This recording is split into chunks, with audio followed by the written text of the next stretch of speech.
What's up, everybody? How you doing? Ryan Knapton here, and today's video a little different. It's a video I shot last night, and it's basically me explaining snowboarding and how I visualize it, how I think about it in slightly different ways than I've done in the past. So sit back, relax, and enjoy. It's a little longer than normal, but yeah, I think you'll learn some new things potentially. Welcome to episode 1 of season 1 of Snowboarding from the Heart. This is a series I've had in mind for a very long time, and I want to basically share a lot of thoughts to how to simplify snowboarding in your mind. And so it's going to be a little different than some of my other series, but it'll make those series even make that much more sense. While we are watching this next clip, I would love for you to think about what you love most about snowboarding. And if you desire, put it in the comments. I'd love to read them.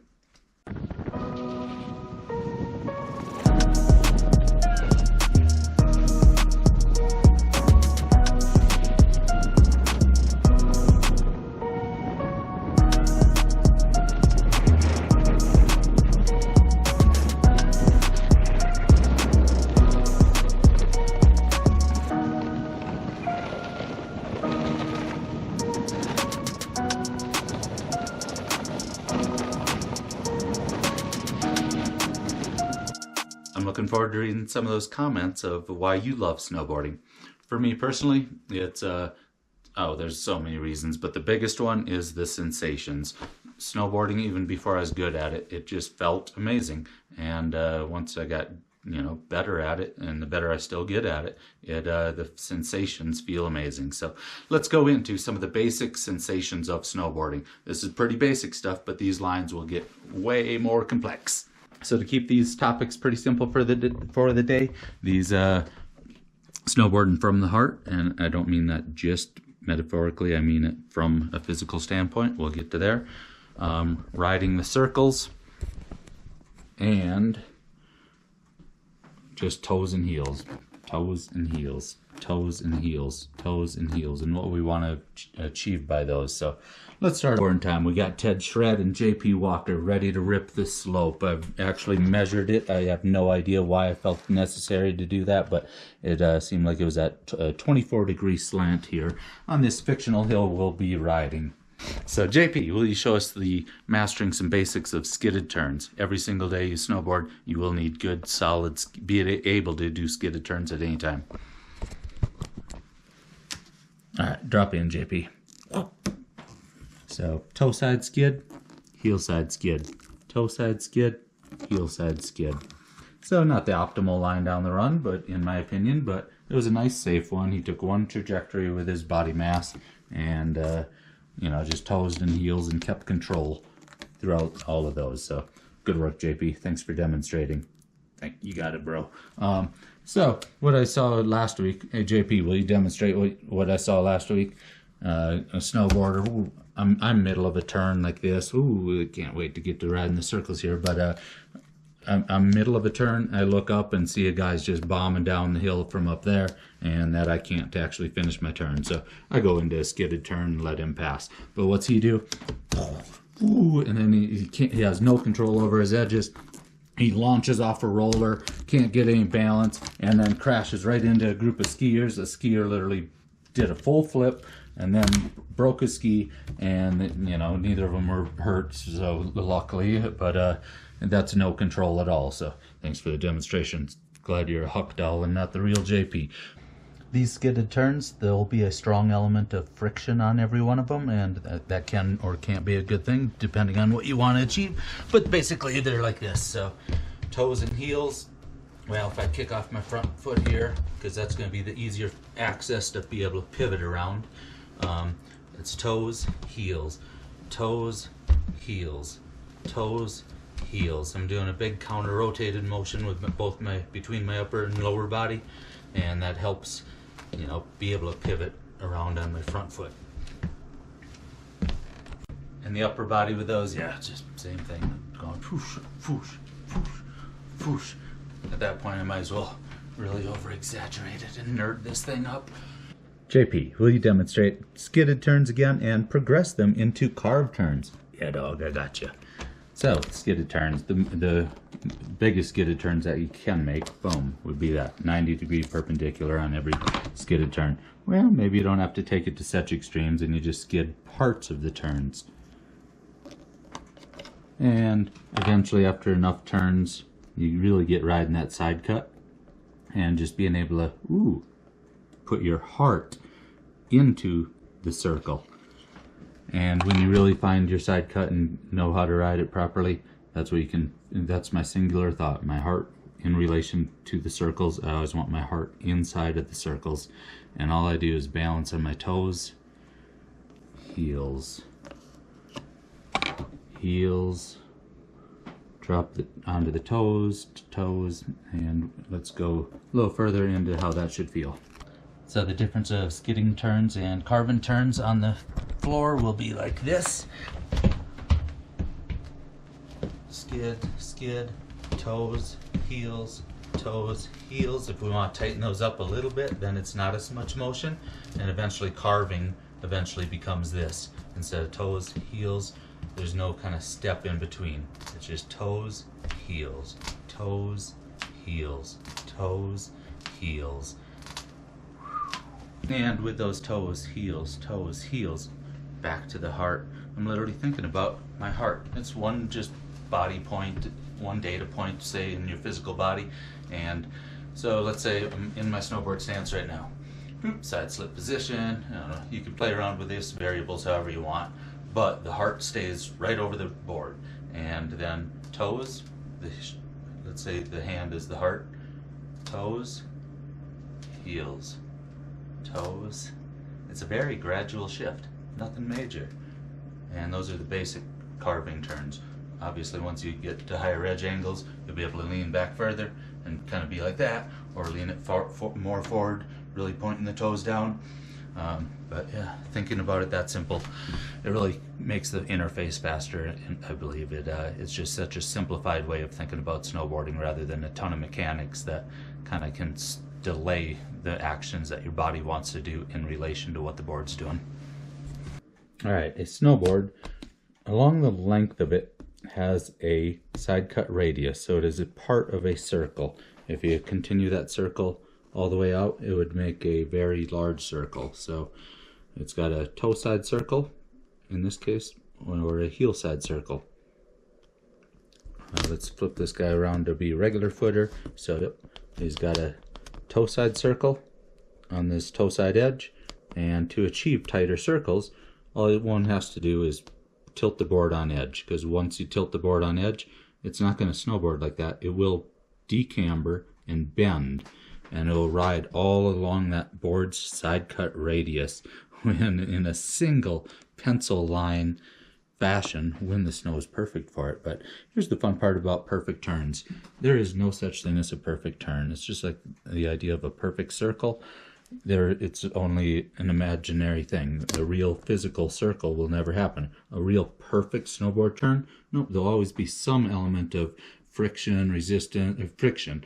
So how I think about snowboarding when I'm doing these skidded turns, skid, skid, skid, it's pure friction. So what I'm going for when I'm doing these trying to ride circles is I want resistance, and the resistance is just around the arcs of those circles, lines of resistance, and that's riding your snowboard forward, in my opinion, just riding it forward. It's only tracking how it wants to track. So here, you know, you're forcing the board to do things that it doesn't want to do. What it really wants to do is just be on an edge and glide along that edge.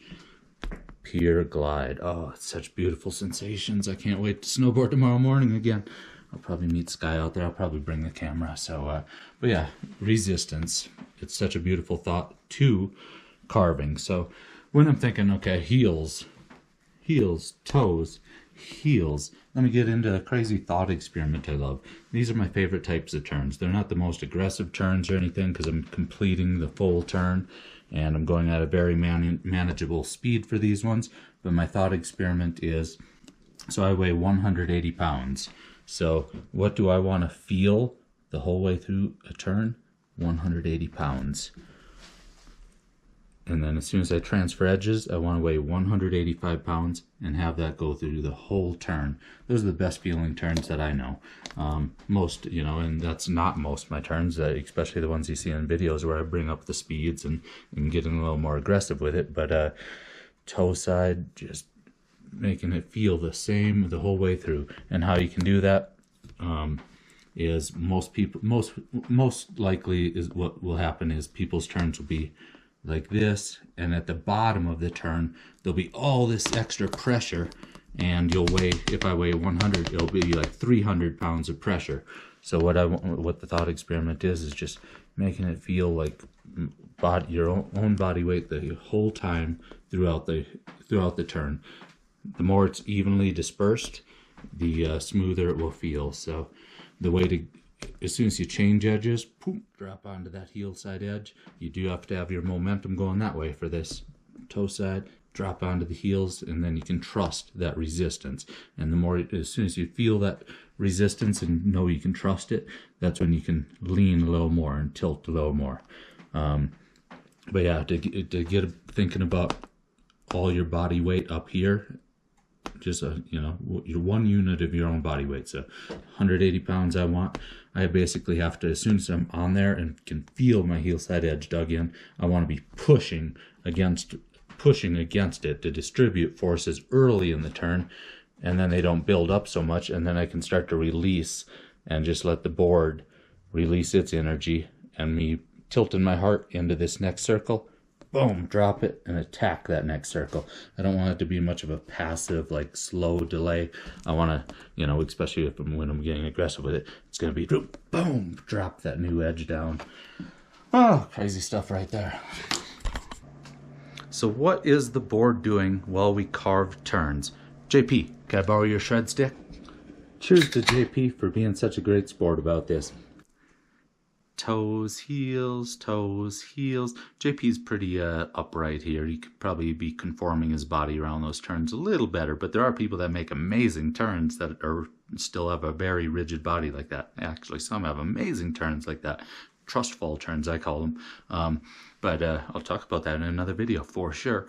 But without thinking too much about what your body should be doing, the most powerful thought I have with this is while you're on your toes, heels, just allowing your body to conform, not like any tense and pressure anywhere, just letting your body conform to what your board wants to do. And again, your board wants to make those circles, so just allow it and ease into it. It's nice, gentle, finesseful motions, and that's what I think about during most of the turns. Finesse that turn, and especially once I get buttery with it, I really got to finesse all those landings. So let's watch some video that I have, and I'll just say toes, heels, stuff like that. All right, here's the very last clip that I have from last season. It's late spring at Arapahoe Basin. I'm going to flip the script here quite a bit because Everett is on Alpine gear. So let's check out his Alpine gear. Just to humor me, he is riding switch stance. That's typically not done on that equipment, but believe it or not, there are some people who are actually very good at it, which is pretty crazy physics considering those boards and those stance angles and stuff. But so yeah, he's a professional racer, and let's get to some real turns. Nice, just toes, heels, toes. This is a flat section of the run, so he can't put much into it yet. And in general, his lines are going to be different than mine. More down the fall line, but these are just nice flowing carves, you know. Toes, heels, and look at this right here. Did he do anything wrong? Nope, it's just late slush season, and the snow just gives out on this turn. You can see how wide the track gets. His motion was good into it, but yeah, I guarantee he didn't purposely put his arm down on that one. The snow just gave out. So don't judge the outcome of that, and don't judge it on your own turn. Sometimes it will be snow conditions, and all you can do is observe what happened and try not to let it happen again if it was an undesirable effect. So in that case, it might just be lowering the edge angle or taking the turns a little more mellow. So just toes, heart above the edge, just one circle to the next. Toes, heels, toes, heels. And again, he's a racer, so he wants his turns down the fall line and just to be able to go around certain gates as fast as possible. So quite different turns, but he is still ripping on this. And yeah, I didn't care for the snow conditions that day. They're still manageable, but not the best carving snow. That's usually first thing in the morning on the fresh corduroy. Nice turns, Everett. Before watching this last clip, I want to talk about speed control management in terms of these circles. So these circles, I mean, those are the turns that feel absolute best to me. How often do I actually achieve anything close to that? I don't know. Not too often, probably, but if you even come close to making good turns, the sensations are amazing. So what do I generally do with these circles when the slope is flatter? And what do I do with them when the slope is steeper? They change quite a bit, so let's erase this. Oh, those beautiful circles. Oh, bummer. Hey, you know how to get rid of that when that happens? Those circles have been on there for a very long time. Apparently, you take a Sharpie, draw over the old stuff. Same with a permanent marker. I actually accidentally used a permanent marker once, and then it can erase. Crazy, huh? So, let me erase all this real quick. So, say the run is much flatter. Well, in that case, I'm not riding as much as the full circles because I'll just be losing too much speed. So, it'll be very shallow turns, not spending as long of time on my edges. And that's one of my favorite things, just spending time on a single edge, no rush into the next turn, and just feeling when the appropriate speed is to change in speed and time. So yeah, in this case, the speed's going to be a problem because it's such a flat run. So I'm just toes, heels, toes, heels, keeping everything a lot flatter and not using these type of planes nearly as much. Just little toes, little heels, keeping my heart much more along that center of the fall line going down. Toes, heels, toes, heels. Let's steepen it up. And let's face it, carving down steeper terrain, oh, it is a massive challenge. As the pitch increases, it becomes exponentially harder to actually achieve pure carved turns. I can't say mine are the best or anything, but here's my approach to it on steeper terrain. I literally just space out the circles so the circles don't connect nearly as much, and what I'll do is finish one turn and basically think about it as a traverse for a while across the run. So of course I can only do this when it's really empty too, so because people will be bombing down steeper terrain even faster. So heel side carve, and then just slowly easing that edge angle down, and then whoosh, getting on that one. And that acceleration phase on steeper terrain, whoosh, you'll really feel it. So it's hard to keep the speed in control. Speed control management. So yep, instead of diving right into my next turn here, as I would on a perfect pitched run for me, I'll traverse it a little bit. I'll just let it glide across the run for a little bit, give my body some time to set up for that next turn, to prepare for the next turn. Come on, gotta get right here. Get right. Good body positions here. We're gonna need them for this turn. And I'll just rotate into that turn. Oh, head's not even looking right. This is getting ugly. The physics fall apart so badly on such steep terrain. But yeah, let's go back to JP. The main theory is I just want to space my turns out, buy myself some time to get ready for that next turn. Because if I'm going this fast here, to dive into the next turn, it's going to take a lot of work. So I just want to relax into each turn. Across the run, set up, dive into that one. Across the run, dive into that turn. So let's watch a video clip of demonstrating that a little bit. This last clip from the last video I made, oh man, it's been too long. But yeah, it's steeper terrain than I normally ride. It was really good snow though, so let's have at it. I'm in the top left there, and we got, I'm still thinking toes and heels. So I'm already on my heel side edge. I'm going to be cutting across the run. Heels, and then my circle's going to be closer to the edges of the run. I never like to get my turns too close to the edges of the runs because funky things can happen. But heels, traversey, cut, bought myself some time, toes, heels, toes. But you can see in the shape of my turns up there and there that, yeah, they're nice circles on the outsides. But yeah, I just space those circles out. Here it flattens out, heels, toes, so I can get in a quicker harmony, quicker rhythm. Toes, heels, toes. Ooh, I can't wait to get into the buttering aspects of all that. All right, I hope you enjoyed the video. Oh, avalanche blasting. Thank you all for watching, and I'm going to leave you with a clip of Sky and Felix, some of my friends out here that I taped this morning. I'm going to the bunny hill, working on my switch stance turns today, so it's actually the best snow on the mountain, and it's just not as crowded. I can actually have some space to make those circles and find the pure glide of those switch stance carves. So, yep, thank you all again. Happy shredding. Kapla!